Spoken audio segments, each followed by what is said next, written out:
क्योंकि बाइबल कहती है पैदा होने का एक दिन है और मर जाने का एक वक्त, और किसी को इख्तियार नहीं कि अपनी रूह को रोक सके, किसी को इख्तियार नहीं। तो फिर जीते जी एक ईमानदार की जिंदगी में क्या ख्वाहिश रहनी चाहिए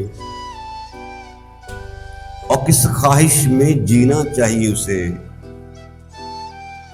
एक ईमानदार खुदा का बंदा जिसने इस ख्वाहिश को बयान किया और हम उसकी उस ख्वाहिश को शुभ सवेरे अपने लिए भी ख्वाहिश अपनी जिंदगी की रखेंगे। गिनती की किताब उसका 23वां बाब और उसकी 10वीं आयत से तिलावत करेंगे। बाइबल में लिखा है, यकूब के गर्द के जर्रों को कौन गिन सकता है। यकूब के गर्द के जर्रों को कौन गिन सकता है और बनी इस्राएल की चौथाई को कौन शुमार कर सकता है। बनी इस्राएल से मुराद खुदा के लोग हैं, उनके चौथे हिस्से को भी कौन शुमार कर सकता है। उसके बाद कहता है, काश, बहुत बड़ा वर्ड है, बहुत बड़ा वर्ड है। तो खुदावंद का बंदा कहता है, काश क्या करूं मैं, काश मैं साधकों की मौत मरूं। इसका मतलब इस बंदे को पता है और हम सबको भी पता है कि एक दिन इंसान ने मरना है, कि सबका अंजाम यही है। इंसान के दिन ठहरे हुए हैं और उसने खा को छोटा खा को बड़ा उसने एक वक्त में जाना है। तो खुदाउन का बंदा बलाम कहता है, काश मैं साधकों की मौत मरूं। तो फिर ये ख्वाहिश ईमानदार की होनी चाहिए, और जो इस ख्वाहिश को खुदाओं के सामने रखता है फिर वो अपनी तैयारी भी करता है, वो अपनी तैयारी में भी जीता है। काश मैं साधकों की मौत मरूं और मेरी आकबत भी, मेरी आकबत भी उन्हीं की मानद हो।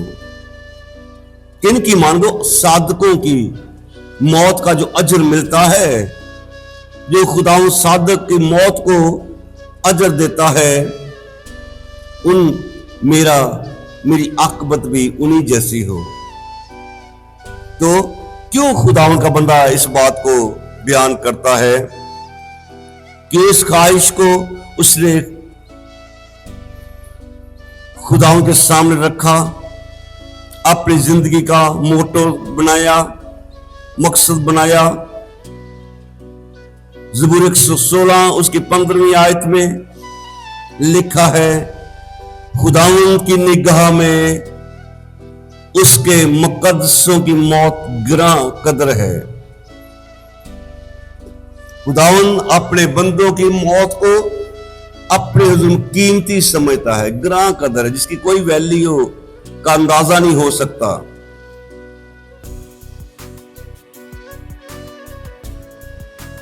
खुदावन के निगाह में उसके मुकद्दसों की मौत गिरां कदर है।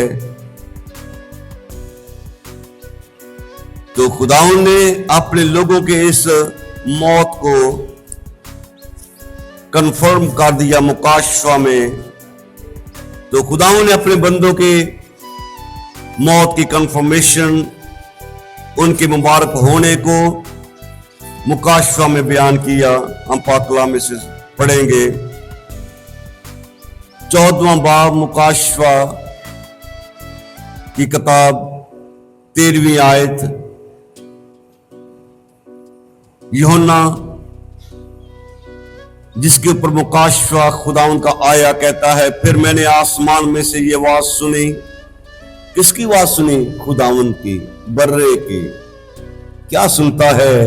फिर मैंने आसमान से ये आवाज सुनी कि लिख लिख बंदिया, लिख लिख। क्या लिख? मुबारक है वो मुर्दे, मुकस्सों की मौत खुदा की में गराह कदर है, काश में साधकों की मौत मरूं। और तू लिख, मुबारक है वो मुर्दे जो अब से खुदावंद में मरते हैं। मरना सब ने है, मरना सब ने है।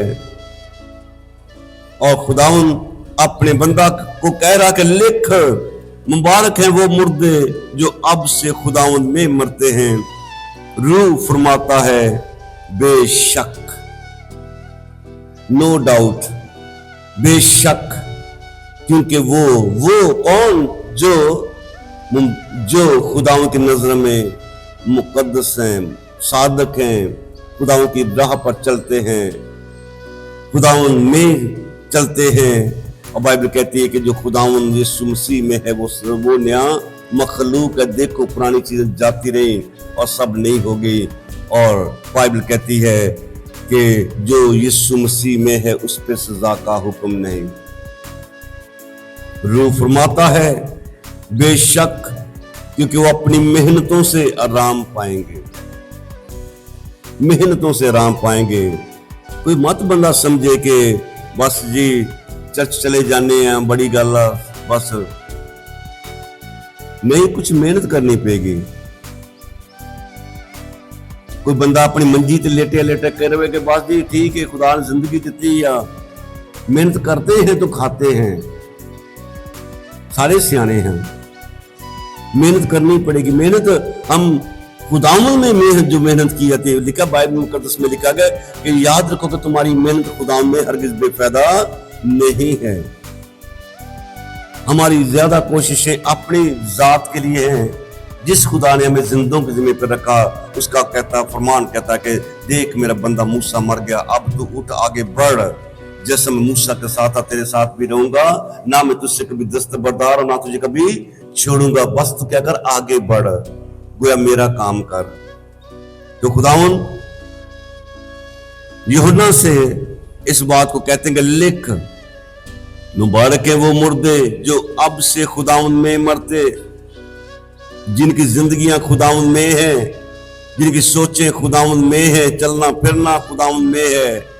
रूह फरमाता है, बेशक, क्योंकि वो अपनी मेहनतों से आराम पाएंगे। हालेलुया, वो आराम पाएंगे और उनके अमाल उनके साथ साथ होते हैं।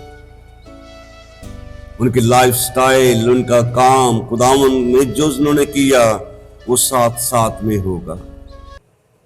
आमीन। तो अभी मौका है हमारे लिए, बहुत सा मौका है। खुदावंद करे।